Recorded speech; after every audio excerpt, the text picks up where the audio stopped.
बघा एक नवीन चॅप्टर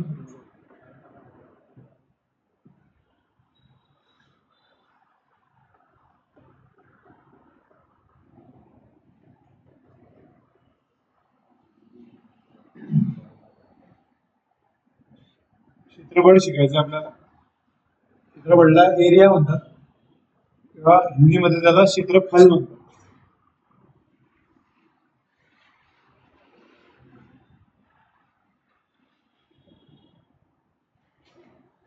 आवाज येतोय ना शॉर्टपर्यंत? बघा क्षेत्रफळ म्हणजे काय, एखादं क्षेत्रफळ म्हणजे काय, एरिया. एरिया म्हणजे काय, दिसणारा भाग. दिसणारा भाग समजलं, पृष्ठभाग. एखाद्या गोष्टीचा पृष्ठभाग म्हणजे ते क्षेत्रफळ असतं त्याचं एरिया. आता एरिया म्हणजे काय असतं तर ती 2 डायमेन्शनल क्वांटिटी.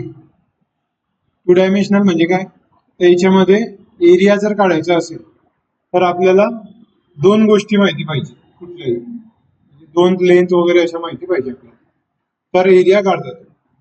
समजला. समजा आता तुमचं हे एक प्लॉट आहे, याचं क्षेत्रफळ काढायचं असेल, मी म्हटलं की ही जी बाजू आहे ही 10 सेंटीमीटर आहे, 10 मीटर माहिती नाही, एरियाने काढता येणार. का, कारण किमान दोन गोष्टी माहिती पाहिजे. समजलं. दोन गोष्टी माहिती असल्या, दोन लेंथ माहिती असल्या तर आपल्याला क्षेत्रफळ काढता येतं. मग आपण त्याला 2 डायमेन्शनल म्हणतो. ही कोणती फिगर आहे, 2D. समजलं. 2 डायमेन्शन. डायमेन्शन म्हणजे मोजलेलं, जे मोजता येते अशा गोष्टी. समजलं. मग ते दोन माहिती पाहिजे, इथे लांबी आणि रुंदी. लक्षात आलं. इथे लांबी आणि रुंदी पाहिजे आणि बाकीच्या ठिकाणी वेगवेगळे असेल त्याचं नाव बदलतात फक्त. आपल्या इथे एरिया जर काढायचा असेल तर दोन गोष्टी माहिती पाहिजे, हे समजलं. त्याचं युनिट काय असतं एरियाचं, कशामध्ये मोजता तुम्ही? आपण स्क्वेअर फूट लिहितो ना, स्क्वेअर फीट वगैरे असं म्हणतो, तर त्याला मीटर स्क्वेअर मध्ये मोजतात. हे एसआय युनिट येतं, मीटर स्क्वेअर. मीटर स्क्वेअर का आलं ते, कारण दोन गोष्टी होत्या. आता आयत होता, आयत लांबी गुणिले क्षेत्रफळचं सूत्र आहे.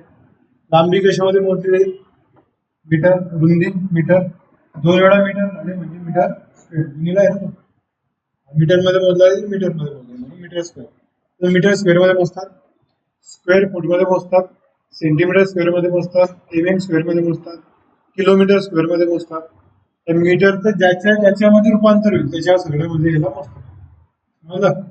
स्क्वेअर फूट वगैरे का मोजतात आपल्याकडे, फूट वगैरे हा आपला प्रकार नाही तसा विचार केला तर. जर एसआय सिस्टीमचा विचार केला तर त्याच्याने फूट वगैरे नसतं, त्याच्यात मीटर असतं, मीटर, सेंटीमीटर, एमएम वगैरे. फूट हा प्रकार कुठला आहे, तर तो इंग्लंड मधला आहे. समजलं.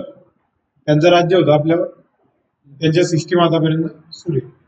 काही गोष्टी आपण तिथे फूटमध्ये वगैरे. पण तुम्ही जर एखादा प्लॉट घेतला असेल, प्लॉट त्याचा तो हे बघितला असेल, ब्ल्यू प्रिंट बघितली असेल, त्याच्यामध्ये एरिया फूटमध्ये नसतो, त्याच्यामध्ये एरिया मीटर स्क्वेअर मध्ये असतो.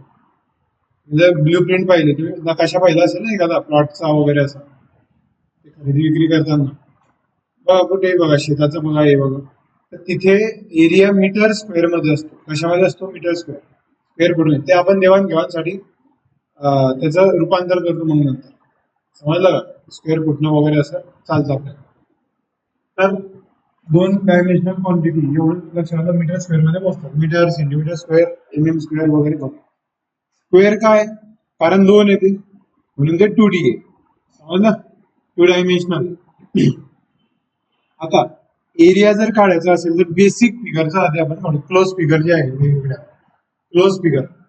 क्लोज फिगर म्हणून सुरू होतात आपल्या त्रिकोण वगैरे, चौकोन, नंतर मग वर्तुळ, आयत वगैरे याच्यामध्ये वर्तुळ. ह्या 3-4 फक्त फिगर बघायच्या आपल्याला. लक्षाला, म्हणजे ज्या बेसिक बेसिक आहेत त्या. लक्षाला. कोणत्याही आकृतीचं क्षेत्रफळ काढता येतं, कुठल्याही. जर तो असा जरी असली आकृती अशी तरी क्षेत्रफळ काढता येतं, पण त्याच्या प्रोसेस वेगवेगळ्या आहेत. आपल्याला जे शिकायचं आहे इथे तर ते एकदम बेसिक आकृत्या त्या शिकायच्या. त्याच्यामध्ये फक्त एक लक्षात ठेवायचं की फॉर्म्युले पाठ करायचे, फॉर्म्युले फक्त लिहिणार नाही आपण, फॉर्म्युला समजून घेऊ आपण हे तयार कसे आले काय असतात काही डायरेक्ट आहेत आणि काही त्याच्यावर तयार झालेले आहेत. तर असं सगळं समजून घेऊ. क्षेत्रफळ जे हे समजून घेणं खूप महत्वाचं आहे. बघ त्यामध्ये आता बिंदूचं काही क्षेत्रफळ नसतं, लाईनचं काही क्षेत्रफळ नसतं. लक्षात आलं? क्षेत्रफळ क्लोज फिगरचं तयार होतं कुठली क्लोज. आता पहिली जर फिगर येते आपली त्रिकोण. आता त्रिकोणाचे वेगवेगळे प्रकार आहेत. त्रिकोणाचे वेगवेगळे प्रकार आहेत. कोणकोणते प्रकार आहेत त्रिकोणामध्ये? प्रकार कोणकोणते काय सांगता येईल तुम्हाला? त्रिकोणाचे प्रकार सांगा जे येईल ते. एखादा प्रकार मी चांगला सांगितला तरी चालेल. एखादा प्रकार माहिती. त्रिकोण. त्रिकोण म्हणजे काय हे कमी करू करू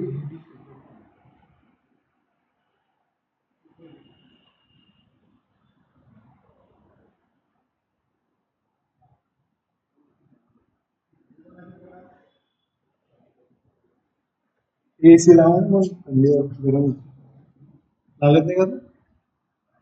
लागत नाही तिकडचा लागतो. त्रिकोणाचे प्रकार सांगता येतील का तुम्हाला? त्रिकोण कुठलाच नाही काय इथं सांगा. एक दोन. हा कोणाचा आवाज येतो? काटकोन त्रिकोण बरोबर. अजून एक झाला. समभुज त्रिकोण दोन झाले बरोबर. अजून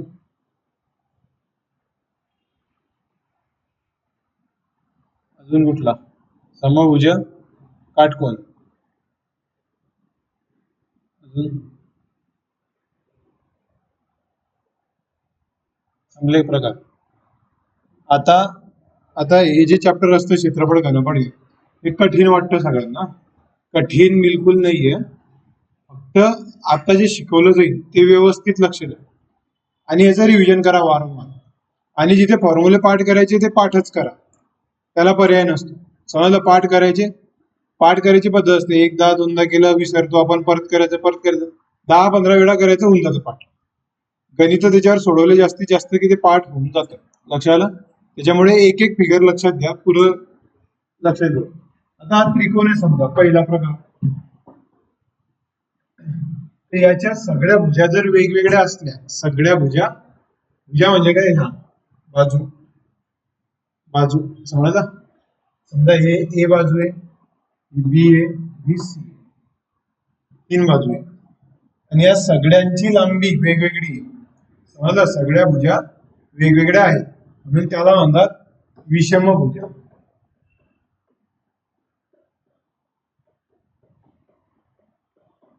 विषमभुज त्रिकोण.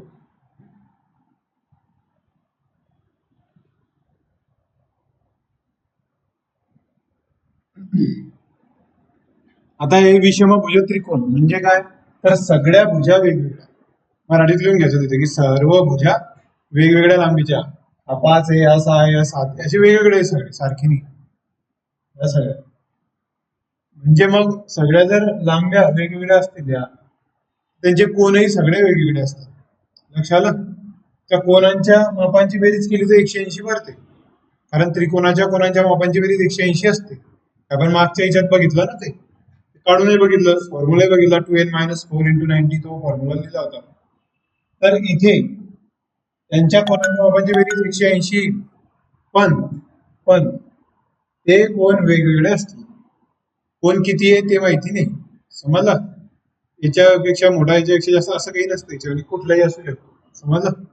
पण सगळे जे कोण असतील ते 90 पेक्षा कमी असतील, एवढं लक्षात ठेवायचं. सगळे जे कोण असतील ते 90 डिग्री पेक्षा कमी असतील. लक्षात आलं का? विषमभुजेमध्ये जर 190 येऊन गेला त्याच्यामध्ये तर मग तो काटकोन त्रिकोण होता. लक्षात हे लक्षात येते आता सगळं. आता बघा, काटकोन त्रिकोण बी एक प्रकारचा विषमभुजच असतो, पण ते 90 डिग्री असल्यामुळे तो काटकोन होतो.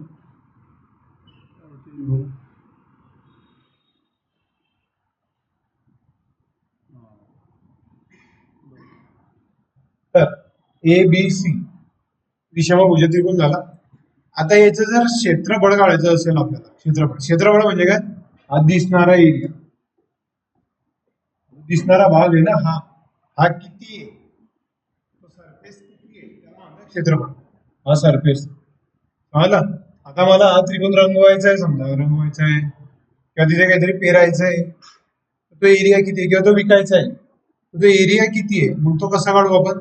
मग आपल्याला ह्या भुजा माहिती पाहिजे, हे किती लांबी आहे, हे किती लांबी आहे, हे किती लांबी आहे, ए किती आहे, बी किती आहे, सी किती आहे, ते माहिती पाहिजे आपल्याला. मला हे लांबी माहिती असेल, एक सूत्र आहे त्याची किंमत टाकली की उत्तर येतं. हे ए बी सी काय झाल्या, वेगवेगळ्या भुजा झाल्या आणि त्या सगळ्या वेगवेगळ्या आहेत, सारखी एकाही त्याच्यामध्ये नाही, म्हणून ते विषम. विषम म्हणजे काय, विषम म्हणजे वेगवेगळे, विषम म्हणजे काय, वेगवेगळे भुजा असलेला त्रिकोण, म्हणजे सगळ्या भुजा वेगवेगळ्या असलेला त्रिकोण. आता हा एक भाग झाला, एक क्षेत्रफळ काढायचं आपल्याला. आणि दुसरी गोष्ट याच्यामध्ये असते परिमिती. काय, परिमिती म्हणजे काय, या सगळ्या बाजू जर तुम्ही एकत्र केल्या, त्यांची बेरीज केली तर त्याला परिमिती म्हणतात. म्हणजे आता मी या त्रिकोणावर इथे उभा आहे प्लॉटवर, असा चालत गेला, असा आला चालत, ते किती अंतर कापलं मी, त्या पुऱ्या त्रिकोणाच्या काठावरून चाललं ना, त्याला म्हणतात परिमिती. काय म्हणतो त्याला, परिमिती. तुम्ही बघा, एक गोल असतं बघा ग्राउंड, असे पडतात इथून, असे येतात वर्तुळाकार, म्हणजे एक प्रकारे तुम्ही त्या परिमितीवरनं पडतात त्याच्या. जर त्याला असं तोडलं गेलं, असा रस्ता सरळ तयार केला, ते लांबी किती होईल, ते असते परिमिती. याला इथून तोडला आणि अशी लांबी तयार केली मोठी, हे किती भरेल, हे एकूण अंतर, एकूण माप, त्या सगळ्या भुजांची बेरीज म्हणजे परिमिती. समजलं, परिमिती किती येते याची, परिमिती म्हणजे काय समजलं तुम्हाला, की यांचं माप समजलं. समजा 5 आहे, असा आहे, असा, 7 आणि 7 13 आणि 5 18, सगळे मिळून किती झाले 18, म्हणजे परिमिती आली 18. तर परिमितीने कधी कधी परिमाप बी म्हणतात हिंदीमध्ये, पेरीमीटर म्हणतात. परिमिती म्हणजे काय असते, तर इथे या त्रिकोणासाठी ए अधिक बी अधिक सी सर्व बाजूंची बेरीज, मराठीतली ए अधिक बी अधिक सी, हे दिलं असेल फॉर्म्युला. परिमिती व्यवस्थित लक्षात ठेवा. आता क्षेत्रफळ काय असतं, हे हा जो दिसणारा भाग आहे हा क्षेत्रफळ, हा दिसणारा भाग क्षेत्रफळ आहे.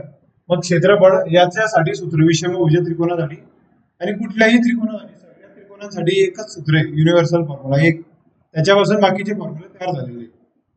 कुठला फॉर्म्युला, युनिव्हर्सल फॉर्म्युला, तर तो एक क्षेत्रफळ, कुठल्याही त्रिकोणाचे क्षेत्रफळ बरोबर काय असतं,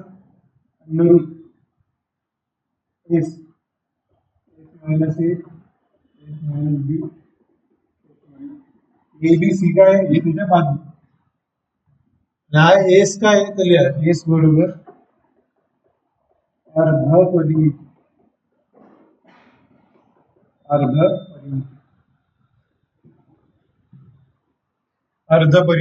अर्ध परिमिती म्हणजे काय, परिमिती काढायची आणि भागिले 2 करायचं, म्हणजे दिले अर्धे करायचं, ते झाले अर्धे. हे पहा इथे अर्ध परिमिती, परिमिती किती आली आहे 18, मग अर्ध परिमिती म्हणजे 18/2 म्हणजे किती 9 येतो. त्याला असं दाखवतात बघा, एस बरोबर काही सगळ्यांची बेरीज म्हणजे परिमिती 2, ए अधिक बी अधिक सी छेद 2 एस. बाकी ए बी सी तर माहिती आहे तुम्हाला, समजलं. त्या दोन गोष्टी फक्त लक्षात ठेवायच्या आपल्याला, परिमिती आणि क्षेत्रफळ आपले फॉर्म्युला.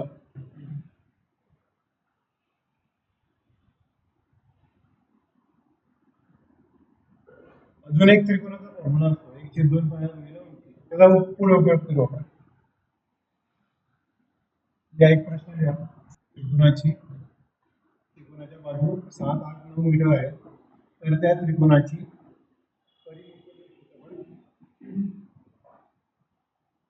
परिमितीचा पटकन काय, त्यांची फक्त बेरीज करायची.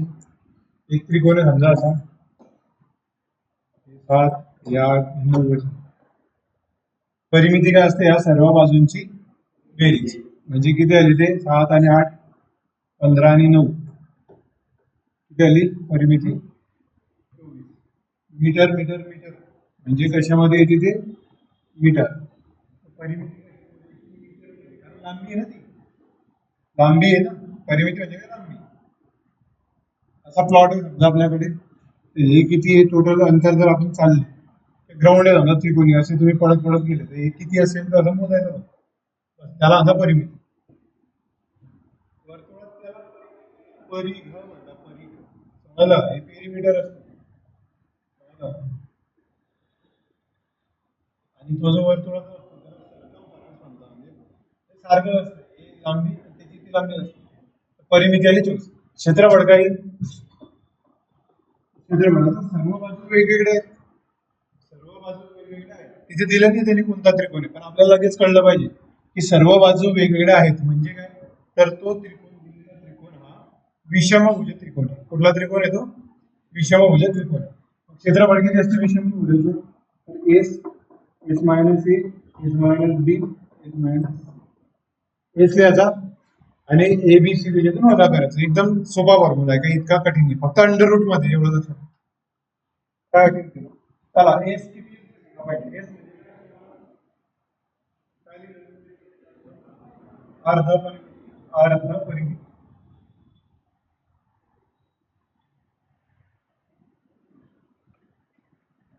म्हणजे याची किंमत किती 12 अर्ध परिमिती म्हणजे एस बरोबर किती आलं 7 अधिक 8 अधिक 9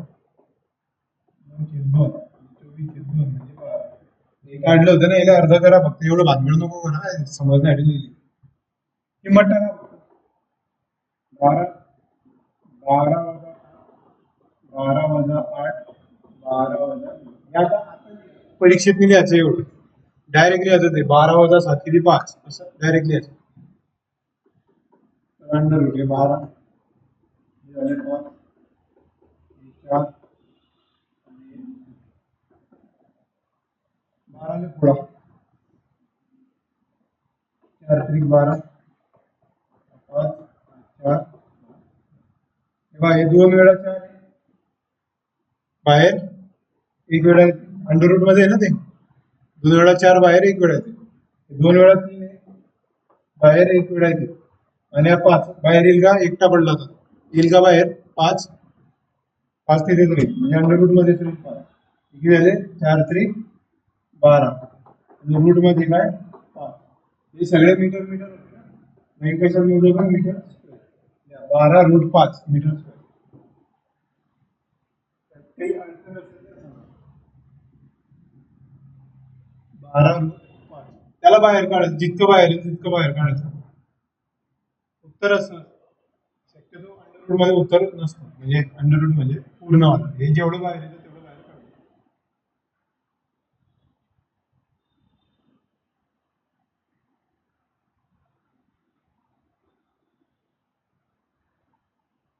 हे एकदम सोपे गणित असतं ना कठीण नसते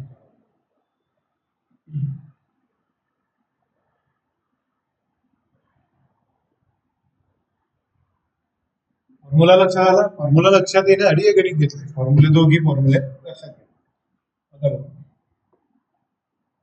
पुढचा जो त्रिकोण आहे आपला त्याचं नाव आहे समद्विभुज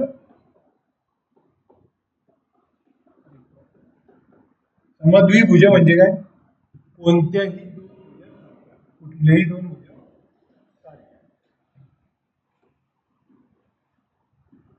समजा त्रिकोण दोन भुजा सारख्या आणि तिसरी भुजा वेगळी विषमभुज त्रिकोण होता असा समजा याने असं दाखवलं हे काय दाखवत आहे एक रेषा आहे दोन रेषा तीन रेषा म्हणजे हे वेगवेगळे लांबीचे असा त्याचा अर्थ होतो वेगवेगळ्या लांबीचे तुम्हाला वेगवेगळा अर्थ नाही असं दोन एक आर आहे तर हे वेगवेगळ्या लांबीचे असं दाखवणार होतं बस तीन हे वेगवेगळे म्हणजे तिन्ही वेगवेगळे इथे आता हे एक रेषा आहे म्हणजे हे दोन सारख्या म्हणजे आणि दोन रेषावाले हे वेगळे समजा त्रिकोणात असं दाखवलं असं जर चित्र हे पाहिलं असेल की हे जे दोन बाजू या सारखे दोन बाजू जे आहेत त्या सारख्या आता ज्या दोन बाजू सारख्या असतात, ज्या दोन बाजू सारख्या असतात, समजले? द्वि म्हणजे दोन, भुज म्हणजे बाजू, ज्यांच्या दोन भुजा सारख्या आहेत असा त्रिकोण. काही कठीण आहे? याच्यात ज्या दोन भुजा असतात सारख्या, त्या जिथे चिपकलेल्या असतात त्याला म्हणतात शिरोबिंदू. काय म्हणतात? शिरोबिंदू म्हणतात. मग इथे दोन भुजा सारख्या आहेत, चिपकल्या कुठे नाही इथे, म्हणजे हा झाला त्यांचा शिरोबिंदू. झालं? कळलंय? आता त्या दोन भुजा सारख्यांना जे तिसरी भुजा चिपकलेली असते, ज्या दोन भुजा सारख्यांना तिसरी भुजा चिपकलेली असते, तिथले कोण सारखे असतात, तिथले कोण सारखे असतात. हे लक्षात ठेवा. विषमभुज त्रिकोण म्हणजे सगळे कोण वेगवेगळे, भुजाही वेगवेगळ्या आणि सगळे कोण वेगवेगळे. लक्षात आलं? समद्विभुज त्रिकोण म्हणजे दोन भुजा सारख्या आणि दोन कोण सारखे, दोन भुजा सारखे आणि दोन कोण सारखे. लक्षात आलं का? मग कोणते दोन कोण सारखे असतात? तर शिरोबिंदू सोडून जे दोन उरतात कोण ते सारखे असतात. मग हा शिरोबिंदू यांचा, हा सोडून हे जे असतील हे सारखे असतील. समजलं का? म्हणजे तिसऱ्या भुजेला जिथे चिपकले आहे ते. आता या त्रिकोणात बघा, इथे काय नाही, हे दोन सारखे आहे, हे यांचा शिरोबिंदू हा. मग ह्या चिपकले कुठे? मग हे बिंदू, हे जे कोण असतील हे सारखे असतात. म्हणजे त्या दोन भुजा तिथले कोण सारखे असतात. म्हणजे मी जर म्हटलं की हा 70 आहे, ते किती येतील ते सांगा. हा किती येईल आणि हा किती? दोघं सारखे आहे ना ते. मग हा 70 येते, हे किती येते? दोघी. आता बस सगळ्यांची बेरीज 180 असते, सर्वांची बेरीज 180 असते. मग हा 70 आहे, 180 पैकी 70 झाला. हे दोघी सारखे आहे ना, 110 म्हणजे हा 55 येईल आणि हा 55. लक्षात? आता मी जर म्हटलं की हे किती येतील ते सांग. किती येतील? 65, 65, 130 उरले ना. उपासन कोणते कोण ज्या समस्येला असतात ते कोण सारखे असतात. तुम्ही जर घरी आणि दोन भुजा सारख्या काढल्या, दोन भुजा सारख्या कशाही काढल्या, तुम्ही समजा इथे एक काढली आणि कुठेही काढा पण समान काढा, हे 5 सेंटीमीटर इथे बी 5 काढा आणि त्यांना जोडा आणि एक कोण मोजा तुम्ही, सारखे भरतील. लक्षात? समद्विभुजाची शिरोबिंदू कोणता? की ज्या समान भुजे एकमेकांना तो वाला बिंदू, त्याला म्हणतात शिरोबिंदू. आणि हे उत्तर भेटतं. कुठलाही एक कोण दिलाय, कुठलाही, तर आपल्याला उत्तर म्हणजे उदाहरण पहा. आता समद्विभुज त्रिकोण आहे, त्याने म्हटलं की हा 30 आहे, ए बी ची किंमत काढा, त्याच्यामध्ये हे असं दिलंय सांगा. 30 दिलाय, हा किती येईल, हा किती? आता हे अशा रेषा म्हणजे हे दोन सारखे आहे, दोन सारख्या आहेत, तिसऱ्या हे कोण सारखे असतात. जर 30 आहे 30 झाला, हे दोघी 30 30 60 झाले, उरले किती? हा 120. म्हणजे कुठलाही एक माहिती असला तर मिळत. विषमभुजामध्ये मिळत नाही एक माहिती असला तर, दोन माहिती पाहिजे मग तिसरा मिळतो. समजला? कारण दोनची बेरीज होते मग 180 मधून तो उरलेला मिळतो. पण समद्विभुजामध्ये एक माहिती असला, कुठलाही कोण माहिती असला तर आपल्याला दोघे कोण बाकीचे काढतात. पण तो कोण कोणता आहे तो बघायचा. शिरो कोण दिलाय, शिरोबिंदूला कोण दिलाय, तर मग उरलेले जे ते अर्धे अर्धे वाटे आणि यांच्यापैकी एक द्यायचा, दुसरा त्याच्या सारखाच येतो, तिसरा मग 180 मधून हे दोन वजा करायचं. कळलंय? हे महत्वाचं आहे खूप. याच्या समजा ही बाजू आहे ए बी सी, असं त्रिकोण आहे आपला. ज्या समद्विभुज म्हणजे ए ए बी अशा बाजू असतात. ए ए का लिहिलं मी, कारण या बाजू सारख्या, दोघं बाजू सारख्या आहेत. आणि तिसरी बाजू डिग्री. यांचं जर आपल्याला हे काढायचं असतं, काय परिमिती काढायची असते. सर्व बाजूंची बेरीज म्हणजे परिमिती, म्हणजे ए अधिक बी, 2a अधिक बी. तर लोक याला पाठ करतात की 2a अधिक बी, 2a अधिक बी. पाठ करायचं. परिमिती म्हणजे काय? दिलेल्या त्रिकोणांच्या सर्व मापांची बेरीज, त्या भुजांच्या मापांची बेरीज. मग आता असा त्रिकोण दिलाच नाही, 10 आहे, 10 आहे आणि 15. विचारल्याची परिमिती किती? तर सूत्र लिहायची गरज आहे का? 2a अधिक बी. काही लिहायची गरज नाही. 10 10 20 आणि 35 झालं. हे झाली परिमिती. समजलं? एवढं सोपं सोडवायचं ते. लिहायची गरज का नाही? कारण आपण शाळेत आहे का आता? शाळेमध्ये हे लिहायचे अर्धा मार्क मिळतात. आपल्याला इकडे काही गरज नाही. स्पर्धा परीक्षा कधी शाळा फक्त एवढंच आहे की शाळेत कसं असतं, थोडं फार लिहिलं तर थोडे तरी मार्क मिळतात. स्पर्धा परीक्षा त्याबद्दल क्रूर आहे. आलं तर राजा बनवते, नाही तर मग गड्डट. समजलं? नाही आलं निगेटिव्ह मध्ये भेटेल ना. शाळेमध्ये कसं काय इथं लिहा, 2 तर भेटतील 10 पैकी, असं इकडे नाही येते. इकडे आलं तर पुढे जा, इथलं होतं. तर याचा फायदा काय की तुम्हाला शॉर्ट मध्ये डायरेक्ट मध्ये तुम्हाला सगळं सोडता येतं आणि शॉर्ट मध्ये तुम्हाला ज्ञान लक्षात ठेवायला मुभा असते. म्हणून हे लक्षात ठेवा. आपल्याला समद्विभुजेचा फॉर्म्युलाही असतो क्षेत्रफळाचा वेगळा, त्याला असं लिहितात पण होता ना एस मायनस, इथे 2 वेळा असं होईल, एस मायनस बी होईल, असं असं होईल ना. आणि मग हा 2 वेळा झाला, मग हा बाहेर येतो, एस मायनस सी बाहेर आला, आणि मग एस मायनस बी. अशा काहीतरी फॉर्म्युला आमचे लोक पाठ करतात, डोकं दुखवतात रे. पाठ करायचं नाही. तुझा पहिला फॉर्म्युला आहे की नाही, आपण पहिला फॉर्म्युला तोच वापरायचा. S minus A, S minus B, S minus. लक्षात आलं? तोच क्षेत्रफळाचा फॉर्म्युला इथे वापरायचा. लिहून घ्या तसं. तो फॉर्म्युला सगळ्या त्रिकोणांसाठी असतो, सर्व जेवढे त्रिकोण असतील तेवढे. फक्त तिथे काय माहिती पाहिजे? सर्व बाजू माहिती पाहिजे, तर तो फॉर्म्युला वापरता येतो. त्या फॉर्म्युलाकडे लिहून घ्या. की हा फॉर्म्युला केव्हा वापरता येतो? जेव्हा सर्व बाजू माहिती असतील तेव्हाच हा फॉर्म्युला वापरता येतो. 2 बाजू माहिती आणि तिसरी नाही, तर तिसरी काढावी लागते. मग समजलं? आता इथे लिहा, गणित लिहा की एका समद्विभुज त्रिकोणाची, बघा आता इथे ना याने दिलेले आहे, एक लक्ष द्या, इथे आकृती दिलेली नाही, तर कशी आकृती काढायची बघा. लिहून घ्या.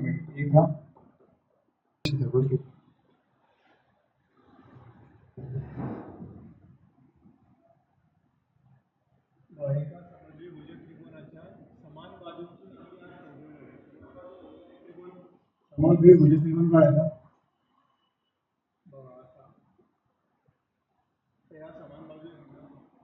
किती आहे समान बाजूंची लांबी? दोघं बाजू किती किती येत्या? 8 8 आणि तिसरी बाजू येते 10 आहे. समजलं? हे झाले आपण. नाही तर तुम्ही एकदा दिली तिसरी दिली असं करा. समान बाजू 2 असतात ना समद्विभुजेमध्ये, कॉमन म्हणून हे 8 आणि 10 या पुढच्या दिलेली नाही आणि दिलेली असते चालायचं. परिमाण परिमिती परिमाण परिमिती परिमाण 8 आणि 8 आणि 10 26 हे झालं त्याचं परिमिती. आणि तुम्हाला काय सूत्र वापरायचं? क्षेत्रफळ झाली एस, एस मायनस तुम्हाला आता डायरेक्ट 26 परिमिती 13 म्हणजे तो अर्धा परिमाण लिहून घ्या. एस म्हणजे 13, 13 वजा 10, परत 13 वजा 10, कारण 2 आहे ना त्या भुजा, 2 भुजा आहेत त्या. आणि तिसरं काय? 13 वजा 13 वजा 8, 13 वजा 8 आणि 13 वजा 10, 2 8 होते. तर समान कोणते आहे? 8 आणि 13 वजा 10. आता हे बघा, हे किती? 13 13 वजा 8 5 5 आणि हे झालं. आता 13 तर काही फुटत नाही, म्हणजे हे स्फोडे सगळे त्यातला बाहेर 5 येईल, हे बघा 2 वेळा 5 आहे, 1 वेळा गुणिले किंवा 13 आणि 3 येतील का बाहेर? काहीच करा, काही येणार नाही. मग 13 अंडर रूट मध्ये 39 म्हणजे 5 रूट 39 बरोबर बरोबर किती मीटर स्क्वेअर येतो क्षेत्रफळ. हे उत्तर आहे. जर तुम्ही मोबाईल मध्ये सोडलं तर उत्तर येईल याचं 6.6 काहीतरी उत्तर येईल, 6 पॉईंट पुढे काहीतरी उत्तर येईल. समजलं? म्हणजे 5 7 30 30च्या वर थोडे 30 म्हणजे 6 असतो ना, आणि रूट 49 म्हणजे 7 असतो. त्या 6च्या पुढेच 6.123 असं काहीतरी असतं.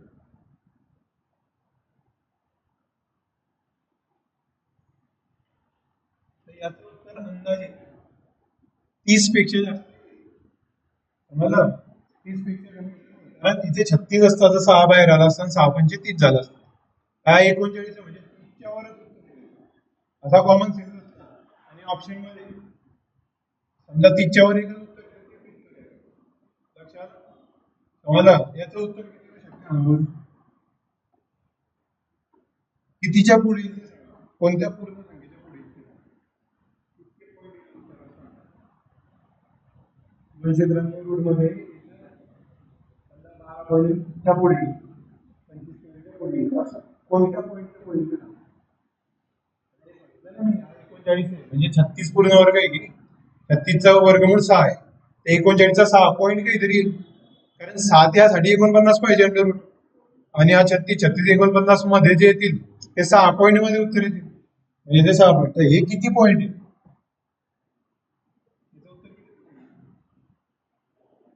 किती? बरोबर किती? 17 पॉईंट.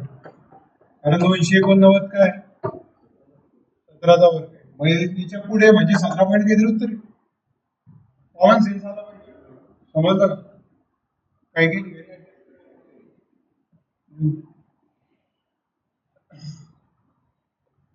समद्विभुज समद्विभुजाची विशेषता समजली तुम्हाला, त्याचे कोन वगैरे, ते शिरोबिंदू काय असतो तो समजला, आणि क्षेत्रफळ आणि परिमिती काढायची तर विषमभुजासारखंच काढ. समद्विभुजाचा स्पेशल फॉर्म्युला असतो, तो त्याच्यापासूनच तयार झालेला असतो, त्याला वेगळं पाठ नको करा, असंच सोडवा. समजलं? आणि त्याचे दोन भुजा सारखे असतात ते बाहेर येतातच, कारण उत्तर सारखंच येणार आहे ना वजाबाकी त्यांची. समजा एक समान भुजा 5 असली तर दुसरी 5 असेल, मग वजाबाकी सारखीच येईल अर्ध परिमितीमधून वजा, तर ते बाहेर येतच. ते त्यातून मग काढायचं वाटलं ते एक स्टेप वाढवायची, पण ते एकाच फॉर्म्युल्यावर करायचं आपल्याला. लक्षात आलं? समद्विभुज. आता 3 भुजा वेगवेगळ्या होत्या, नंतर 2 भुजा सारख्या आल्या, आता 3 भुजा सारख्या झाल्या. 3 भुजा सारख्या असतील तर तो कोणता त्रिकोण असतो? तो असतो समभुज, म्हणजे सगळ्या भुजा सारख्या, सर्व भुजा सारख्या. म्हणजे हा ए असेल, हा ए असेल, तर हा ए असेल, त्याला आता समभुज त्रिकोण. आणि सर्वात जास्त प्रश्न समभुज त्रिकोणावर विचारले जातात.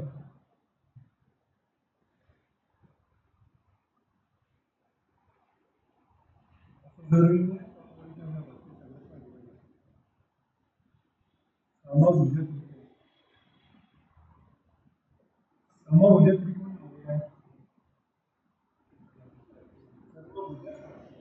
सर्व भुजा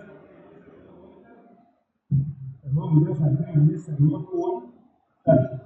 कोणतीही भुजा असो, मग कोण त्यांची काय किती किती 60 60 त्याचा फिक्स आहे, कोण त्यांचे फिक्स आहे नाही, याचे पण फिक्स आहे की हे ह्या भुजा कोणत्याही असो, 10 सेंटीमीटर असो, 10 मीटर असो, 50 सेंटीमीटर असो, 1 किलोमीटर असो, तो जर त्रिकोण समभुज असेल तर तो कोण जो असतो तो सगळे कोण 60 असतात ते. मला हे फिक्सेड आहे समभुज त्रिकोण, सर्व बाजू सारख्या. आता परिमिती काय काढतो त्याची? पेरिमीटर किंवा परिमिती, सर्वांची बेरीज, सर्व भुजांची बेरीज. त्याला लिहिताना 1 2 3 वेळा ए असं लिहितात, 3 वेळा ए असं लिहितात, हे फॉर्म्युला होता. पण आपण ती भागडीत पडायचं नाही, पाठ गीत करायचं नाही. सर्वांची बेरीज त्याला जर म्हटलं एका समभुज त्रिकोणाची लांबी 10 सेंटीमीटर. 10 म्हणजे हा बी 10, हा 10, हा 10. सगळे 10 झाले. परिमिती किती येईल? 10, 20, 30. समजलं? 3 आहे, 3 गुणिले 10 म्हणजे 30. असं लिहायची गरज आहे का प्रत्येक वेळेस? 10, 10, 30 असं म्हटलं तरी चालेल. कळलं? फॉर्म्युला जर समजून घ्यायचा आहे तर एक लक्षात घ्या, कुठलाही फॉर्म्युला समजून घेण्यासाठी पहिले की काय आहे. आणि सोपे सोपे आणि त्याच्यावर की मग तो पुढे प्रश्नामध्ये वापरता येतो. समजलं? आणि सगळं इंटरलिंक असतं, पुढे काय वापरायचं, पुढे काय करायचं, कॅल्क्युलेशन वगैरे सगळं. म्हणून पहिलं गेली पाहिजे. सोबत राहिलं पाहिजे. हे लक्षात येते तुमचा परिमिती 3a आली. पण सोडवताना असं दिलंय तर मग लिहिताना फक्त मग आपल्याला कळलं पाहिजे म्हणजे सर्व भुजा 10. कळलं? आता याच्यामध्ये पुढे बघा. याचं क्षेत्रफळ जर काढायचं असेल, आता याचं क्षेत्रफळ जर काढायचं असेल तर तोच फॉर्म्युला आहे, S minus A, S minus B, S minus C. तोच फॉर्म्युला आहे. पण आता इथे ए बी सी आहे का? इथे ए बी सी नाही. आणि एस काय येईल? ते एस सगळ्यांची बेरीज 3/2 असं येईल. तो 3/2. तर आपण डायरेक्ट जरी टाकलं असं बघा, जर गणित सोडवलं आपण तरी उत्तर येतं. पण तो फॉर्म्युला कसा आला तो सांगतो बघा. मग S, S minus A, S minus B, S minus C असा फॉर्म्युला आहे मूळ. त्याच्याने किंमत टाकू आपण. आता ए समजा भुजा किती आहे? एक ए किती? 3/2. एस किती आला? 3/2. लिहायचं नाही तुम्हाला, काही लिहू नका, समजून घ्या. एस मायनस 3/2 मायनस असेल म्हणजे किती होते बघा? बे एक म्हणजे 2 येईल. तो 3a वजा 2 3a वजा 2 म्हणजे a/2 म्हणजे याचं उत्तर किती? a/2. याचं जर a/2 आलं तर a/2 आहे, a/2 का? सगळे ए आहे ना, ते सगळे ए आहेत म्हणून झालं. आता इथे आत a2 1 2 3 4 वेळा 2 आहे. बाहेर येताना ते 2 वेळा येतील.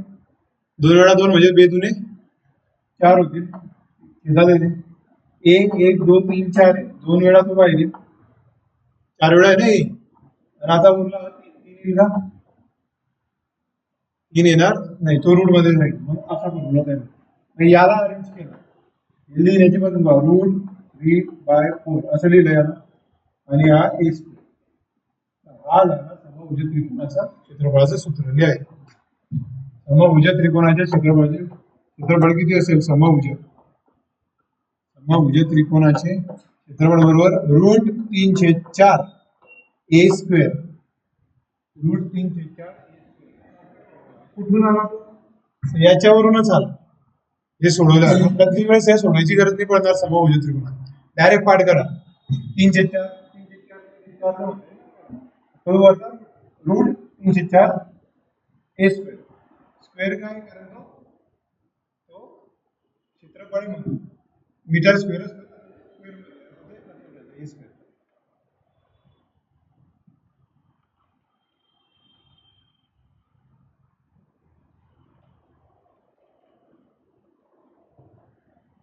आता एक साधं उदाहरण सांगतो.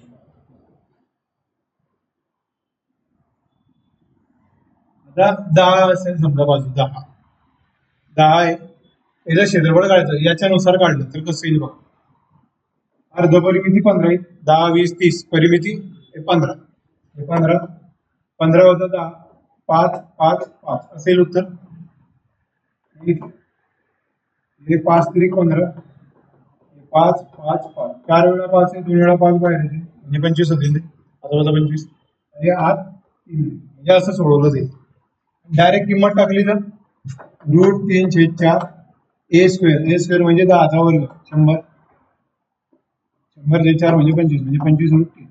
इकडे किंमत टाकायची तर येणार. कारण त्याच्यापासून हा फॉर्म्युला पाठ करायचा. √3/4 ए स्क्वेअर. कठीण आहे का?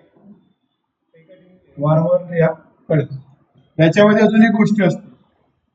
जो त्रिकोण असतो ना, समभुज त्रिकोण, याला ही हाईट असते. हा जो असतो याला म्हणतात बेस. याला म्हणतात बेस म्हणजे पाया, जो आहे ना हा याला म्हणतात पाया. आणि हे जे त्याची एवढी त्याला म्हणतात उंची, त्याला काय म्हणतात उंची. जर तो असा तर त्याची उंची किती असेल असं जर मला विचारलं, 10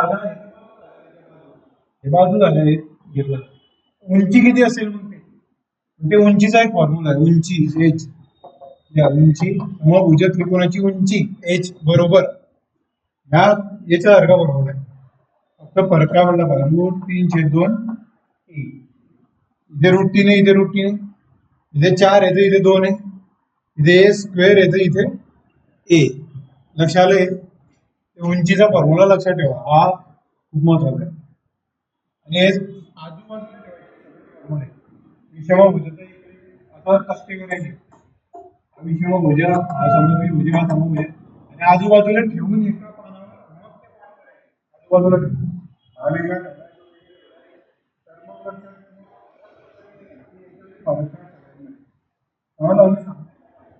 तुम्हाला कम्पेअर करणार समजण्या आधी लिहून घ्यायचं, हे हाईट लिहा. आता सर्व बाजू 10 आहे तर याचे क्षेत्रफळ वगैरे सगळं काढा बरं, परिमिती क्षेत्रफळ आणि हाईट.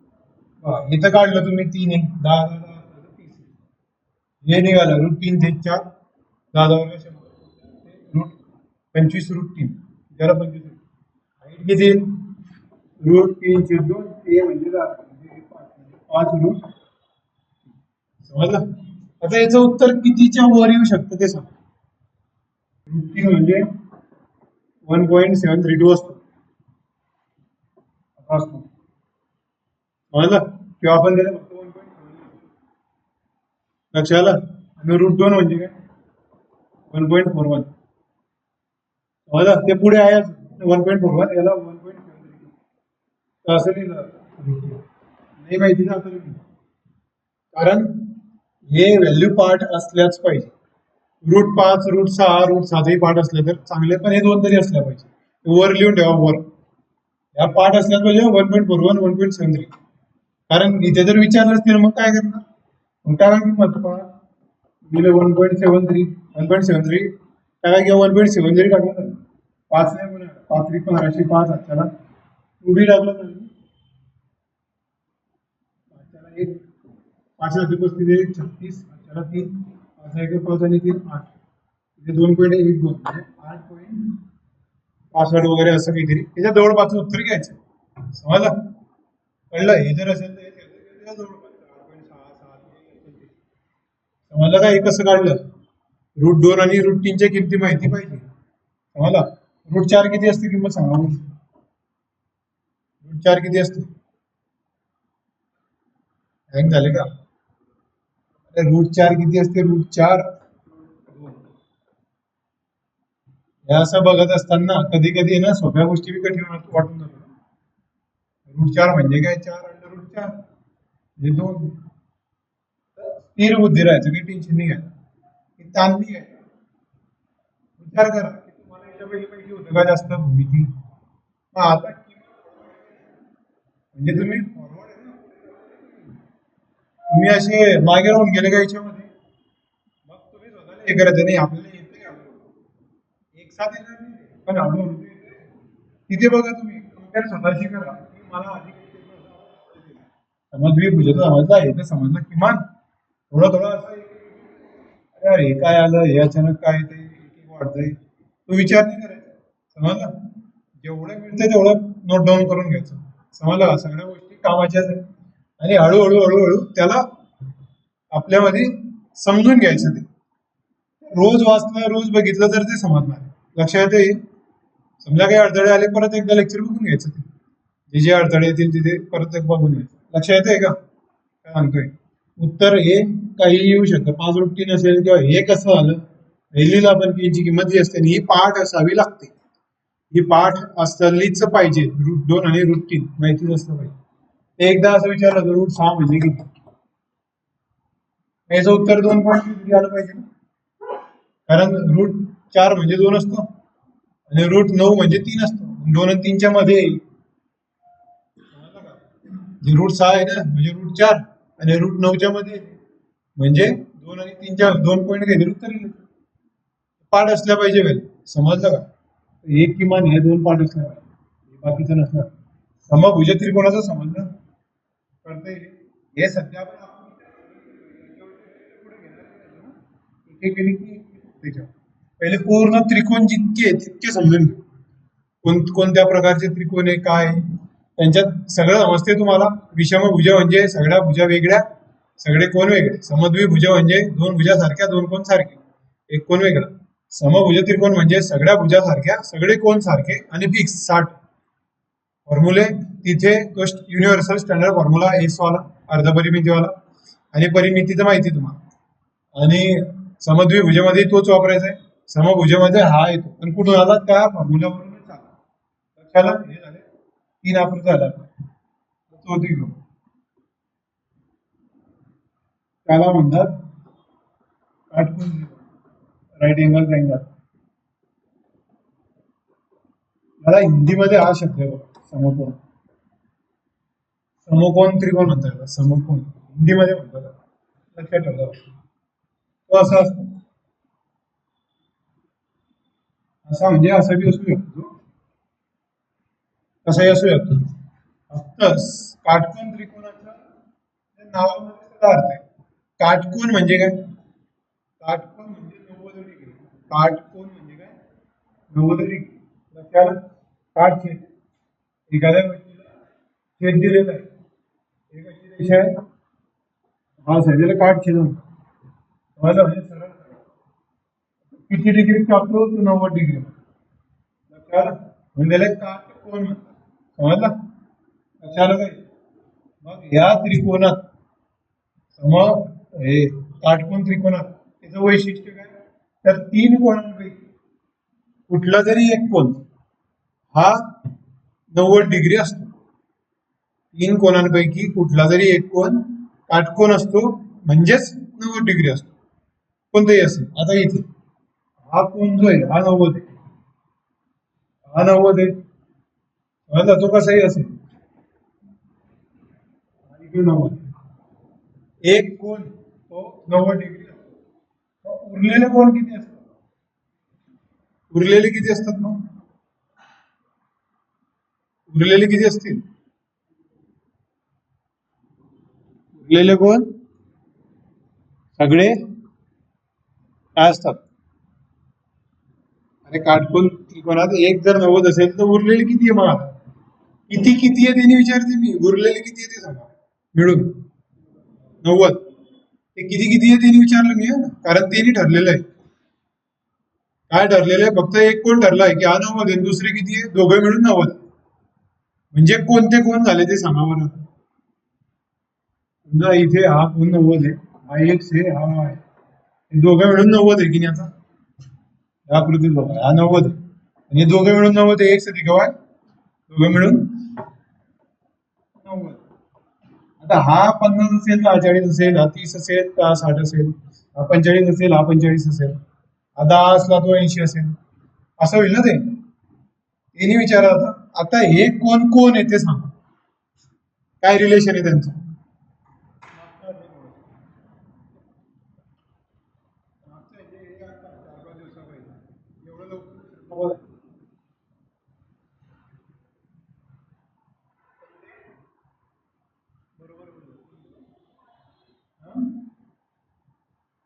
पहिले कुठला शब्द बरोबर?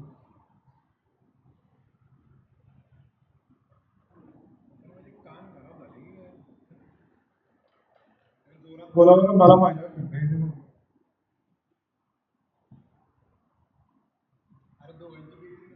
कुठले कोण लघु कोण? हे पुढील दोन मध्ये काय दोन चॅप्टर पाहिजे काय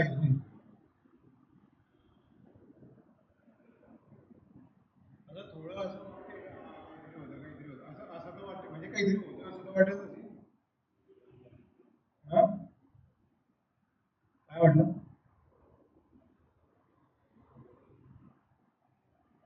आज शेवटचा दिवस आहे महिन्याला, फेब्रुवारी महिन्याचा शेवटचा दिवस.